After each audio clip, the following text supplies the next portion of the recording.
दोस्तों बहुत बहुत स्वागत करता हूं आप सभी का।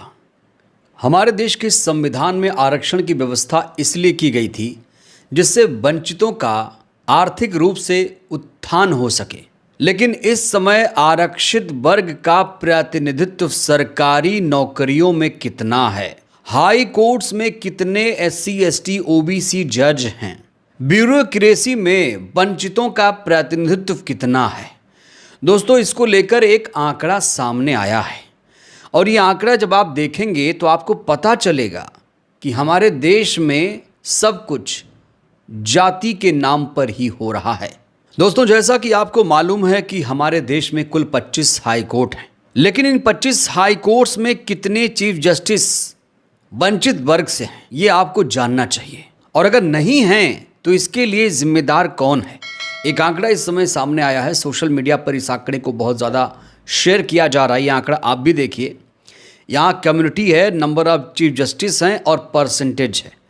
यहाँ आप देख सकते हैं कि देश के 25 हाई कोर्ट्स में एक भी एससी समाज से चीफ जस्टिस नहीं है, एक भी एसटी समाज से चीफ जस्टिस नहीं है, ओबीसी समाज से 0 से 2 यानी 8 से 16% प्रतिनिधित्व है ओबीसी समाज का हाई कोर्ट्स में। और अगर मैं अभी तक के आंकड़े की बात करूं तो कहा जा रहा है कि एक भी ओबीसी जज हाई कोर्ट में नहीं है, या फिर 2 हो सकते हैं, ये आंकड़ा बता रहा है। बड़ा सवाल यह है, हमारे हाई कोर्ट्स में एससी एसटी ओबीसी जजेस का प्रतिनिधित्व क्यों नहीं है, इसके लिए आखिर जिम्मेदार कौन है।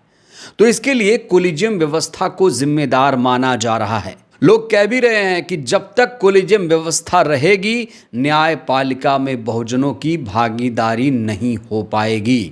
दोस्तों ये तो आप सभी को मालूम है कि कोलिजियम से ही हमारे देश में जजों की नियुक्ति होती है, ट्रांसफर होता है, उनका प्रमोशन होता है।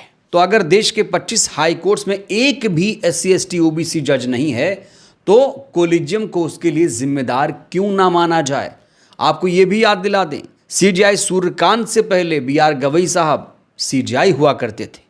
हालांकि उन्होंने इस दिशा में बहुत प्रयास किए थे, बहुत सारे एससी एसटी ओबीसी की जजेस की नियुक्ति उन्होंने की थी, लेकिन कोई भी एससी एसटी चीफ जस्टिस की नियुक्ति उनके कार्यकाल में भी नहीं हो पाई थी, और इसके लिए कोलिजियम को ही जिम्मेदार माना जाता है। अब आपको मैं वो आंकड़ा दिखाने जा रहा हूं जिसे देखने के बाद आपको यकीन हो जाएगा कि इस देश में जाति के नाम पर नौकरियों में कैसे भेदभाव किया जा रहा है। केंद्र में यानी सेंट्रल गवर्नमेंट की नौकरियों में आरक्षित वर्ग के 42,000 से ज़्यादा पद खाली हैं। दोस्तों यकीन नहीं हो रहा है, ये आंकड़ा आप देखिए, ये आंकड़ा अभी अभी शेयर किया जा रहा है।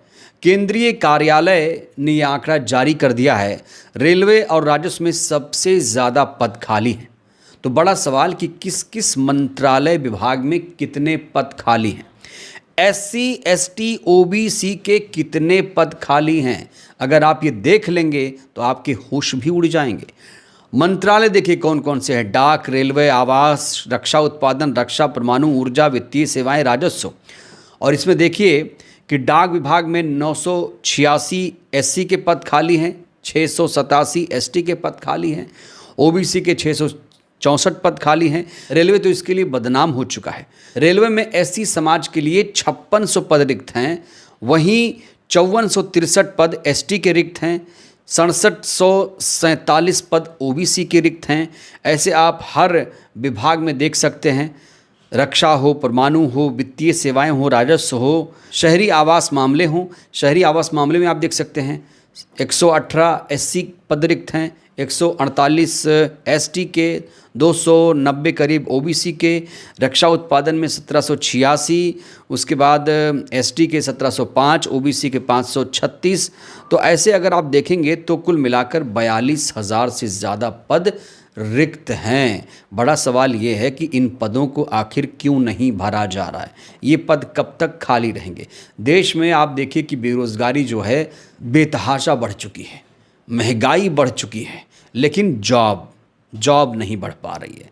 तो जॉब कैसे क्रिएट होगी? जॉब क्रिएट ऐसे होगी कि जो पद रिक्त हैं उसे तत्काल प्रभाव से भरा जाए। और ये जो आंकड़ा सामने आया, अगर इसे भर दिया जाए तो हज़ारों लोगों को नौकरी मिल जाएगी, लोग आत्मनिर्भर हो जाएंगे। लेकिन सरकार इस दिशा में क्या कर रही है, ये बड़ा सवाल है। हालांकि खबर ये भी आ रही है कि केंद्र सरकार ने इन पदों के लिए विशेष भर्ती अभियान चलाने का निर्णय लिया है। इसके लिए आंतरिक समिति गठित करने के निर्देश जारी किए गए हैं। तो अभी आंतरिक समिति गठित करने की बात कही जा रही है। आंतरिक समिति कब गठित होगी, कब ये भर्ती अभियान शुरू होगा, विशेष भर्ती अभियान चलाने की बात हो रही है। और अगर विशेष भर्ती अभियान चल जाएगा तो जाहिर तौर पर 42,000 से ज़्यादा जो पद रिक्त हैं वो भर जाएंगे। अब दोस्तों मैं आपको ब्यूरोक्रेसी के कुछ आंकड़े दिखाने जा रहा हूँ। देश में टॉप ब्यूरोक्रेसी में वंचितों का जो प्रतिनिधित्व है वो कितना है। मैं यहाँ बेसिकली IAS, IPS और IFS पदों की बात करने जा रहा हूँ। SC, ST, OBC की जो जनसंख्या है वो कहा जा रहा है 85% से ज़्यादा है। टॉप ब्यूरोक्रेसी में इनका प्रतिनिधित्व 10% के करीब बताया जा रहा है। सोचिए, अब अगर मैं IAS की बात करूँ तो जो IAS हमारे देश में है 92% वो जनरल कैटेगरी से हैं। 92% जनरल कैटेगरी से, OBC से 4%, SC समाज से 2%, ST समाज से 1% IAS बन रहा है। वहीं अगर मैं IPS की बात करूं तो 90% लोग जनरल कैटेगरी से IPS बनते हैं। OBC समाज से 5%, SC समाज से 3%, ST समाज से करीब 1.5%। वहीं मैं IFS की अगर बात करूं तो इसमें जनरल कैटेगरी के 82% और OBC की बात करूं तो 10%, SC के 4% और ST के 2%। बड़ा सवाल यह है, क्या SC, ST, OBC में उतनी प्रतिभा नहीं है, उतनी क्षमता नहीं है? क्या सारी प्रतिभा जनरल कैटेगरी में ही हो जाती है? जब देश में SC, ST, OBC की आबादी 85% से ज़्यादा है तो फिर ब्यूरोक्रेसी में सिर्फ 10% ही प्रतिनिधित्व क्यों है? यानी 90% के आसपास शीर्ष अफसरशाही आज भी जनरल कैटेगरी के हाथ में है। कहा जा रहा है सबका साथ, सबका विकास, सबका विश्वास, ये नारा सिर्फ नारा ही साबित हुआ है। कायदे से तो IPS में, IAS में, IFS में SC, ST, OBC जनरल का प्रतिनिधित्व समान होना चाहिए। कोई किसी से कम नहीं है, कोई किसी से ऊंच नीच नहीं है। हर इंसान इस धरती पर बराबर है और संविधान ने भी सबको बराबरी का अधिकार दिया है। तो बड़ा सवाल यह है कि टॉप ब्यूरोक्रेसी में वंचितों का प्रतिनिधित्व उतना क्यों नहीं है और केंद्र में जो 42,000 पद खाली हैं वो कब भरे जाएंगे? देश के 25 हाई कोर्ट में SC, ST, OBC chief justice क्यों नहीं है? ये सवाल तो पूछे जाएंगे। और ये जो आंकड़े रिकॉर्ड सामने आए हैं ये आप लोगों को नोट करके रखना चाहिए। कॉपी पेन लेके आप लोग सारे आंकड़े नोट कर लीजिए। ये आंकड़े चीख चीख कर कह रहे हैं कि देश में जातिवाद का डंका बज रहा है। जाति के नाम पर नौकरी मिल रही है, जाति के नाम पर भर्तियां हो रही हैं।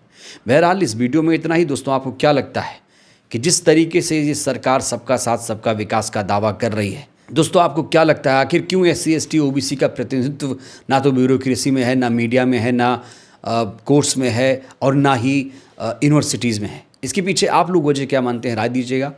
धन्यवाद।